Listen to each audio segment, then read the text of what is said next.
Senator from Louisiana. Thank you, Mr. President. Mr. President, I just came from an appropriation subcommittee hearing, and our witness today was Secretary Janet Yellen. And I always love when Secretary Yellen testifies because I learned so much from her. Today, among other subjects, we talked about the President's proposed budget. And I want to tell you some of the things I learned today from Secretary Yellen about the President's proposed budget. The President's proposed budget is $6.9 trillion. That's up from $6.4 trillion. So it's a proposed $500 billion increase. I learned that since 2019 until today, and not including the President's new spending, I learned that since 2019 until today, the population in the United States has grown 1.8%. You know how much our budget has increased? 55%. And that doesn't even count the additional $500 billion worth of spending that the President has just proposed. I also learned that the President is proposing $4.7 trillion, not billion, $4.7 trillion in new taxes.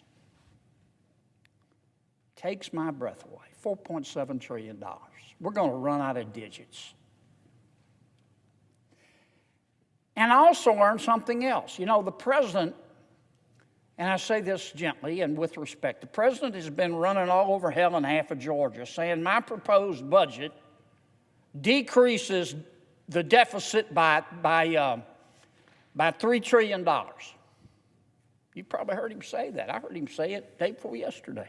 My proposed budget will cut debt by $3 trillion. You know what I learned today about the President's proposed budget? Under his proposed budget, gross debt, that's all of America's debt, not just debt held by the public, but gross debt, all of our debt, will rise under President Biden's budget from $32.7 trillion at the close of this year to $51 trillion by 2033. Only in Washington, D.C., only in La La Land can you go around and say, my budget reduces the deficit and debt by $3 trillion when it really increases it by $18 trillion. $18 trillion.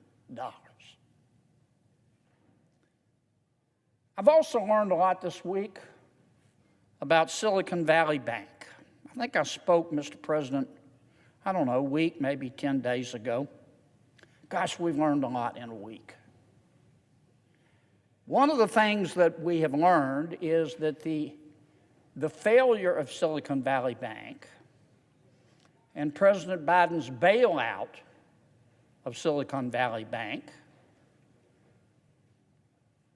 was the result of bad management by the bank officials, but also by bad supervision. I talked about a week or two ago about the risk that the management of SVB Bank took. But today, this is what I learned this week. I want to talk about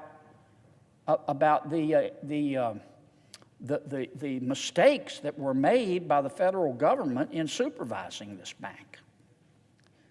Fact number one. It is a fact that in January of 2019, the Federal Reserve, which is one of the banking regulators in charge of supervising the bank, issued a warning to the bank This is 4 years ago, over its risk management systems. 4 years ago, the Fed told Silicon Valley Bank that its system to control risk was not up to snuff. Fact number 2. Last fall, short sellers and private bank analysts said the same thing. What, 5 months ago? 6 months ago? Fact number 3. Some of my colleagues have said, you know, we didn't have sufficient regulation.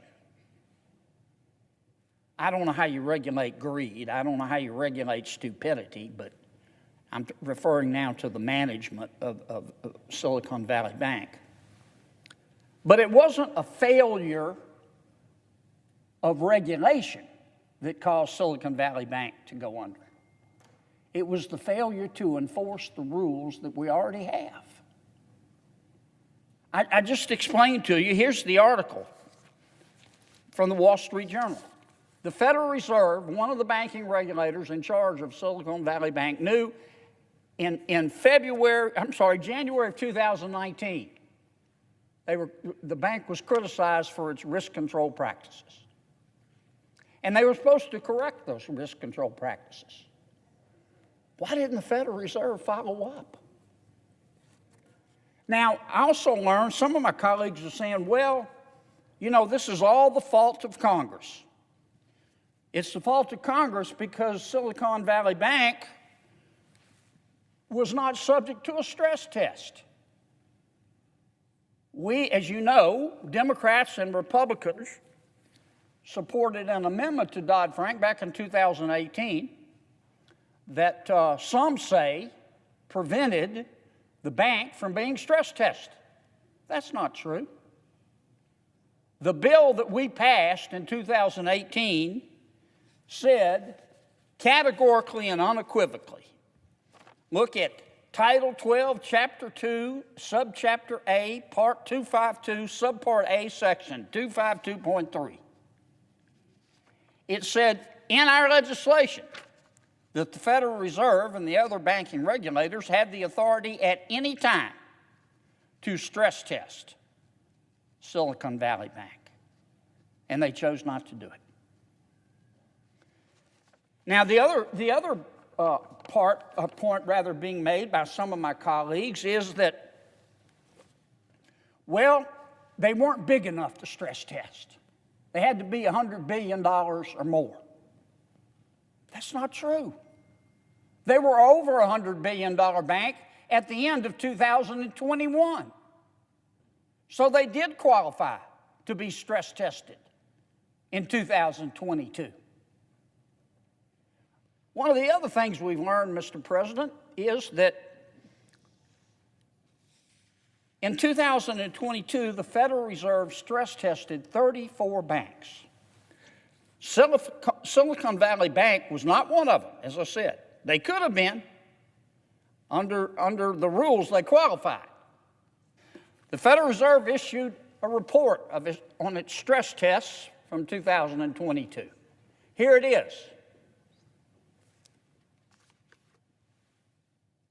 If the Federal Reserve had stress tested Silicon Valley Bank, Silicon Valley Bank would have passed.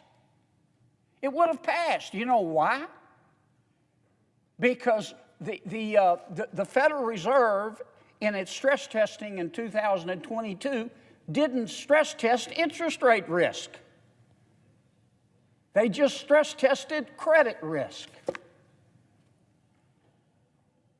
I just find that extraordinary. In 2022, we were experiencing raging inflation. The Fed was raising interest rates. The Fed understands that when you hold a long government bond or a long treasury, that its value decreases as interest rates go up. you would think that the first thing the Federal Reserve would stress test for was interest rate risk and duration risk. But it didn't. It didn't, and I am at a loss to understand.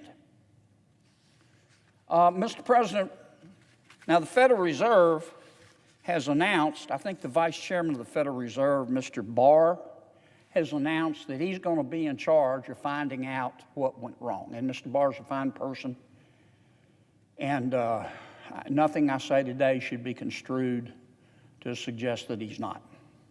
But Mr. Barr has a conflict of interest. His own agency contributed to the downfall of Silicon Valley Bank. It wasn't a question of something that Congress did or didn't do. Under the regulations we passed, we put the Federal Reserve in charge of checking these banks for duration or interest rate risk. And the Federal Reserve chose not to do so. Now, Silicon Valley Bank is not the only one out there. And here's the problem with Silicon Valley Bank. It took in a whole bunch of deposits from a bunch of venture capitalists and paid them, let's call it a X amount of interest. And then Silicon Valley Bank took that money and invested the money in long-term government bonds and treasuries, as the Federal Reserve encouraged them to. Go read all the Federal Reserve rules. They tell you the safest assets, if you're a bank, you can own are long-term securities held by, are issued by the federal government, treasuries and mortgage-backed securities. So Silicon Valley Bank did that.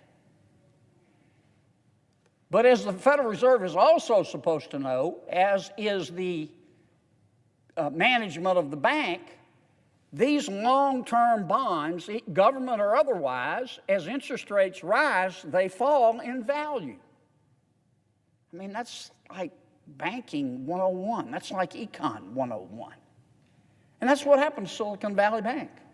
They took all the deposits, paid X amount of interest, and bought treasuries and long-term government bonds, making more interest. They were taking the profit, but they didn't account for interest rate risk. And sure enough, when the Federal Reserve, which is supposed to be supervising the bank, raised interest rates, the value of those bonds and the value of those treasuries went down. And so when all these depositors in Silicon Valley decided to take their money out, they panicked. They all started talking to each other on social media, and they started taking their money out because of the decrease in the value of those long treasuries and government-backed mortgage-backed securities. Silicon Valley Bank didn't have the money to pay them. Let me end like I began. President Biden's bailout was necessitated by two things: the greed and or the stupidity of the management of this bank to buy long-term bonds, government-backed or otherwise, and not hedge against its interest rate risk. And number two, the bank's failure was a result of inadequate supervision by the Federal Reserve and the other banking regulators in the Biden administration.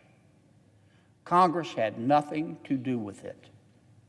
Our amendments to Dodd-Frank, which were approved by both Republicans and Democrats, had nothing to do with it.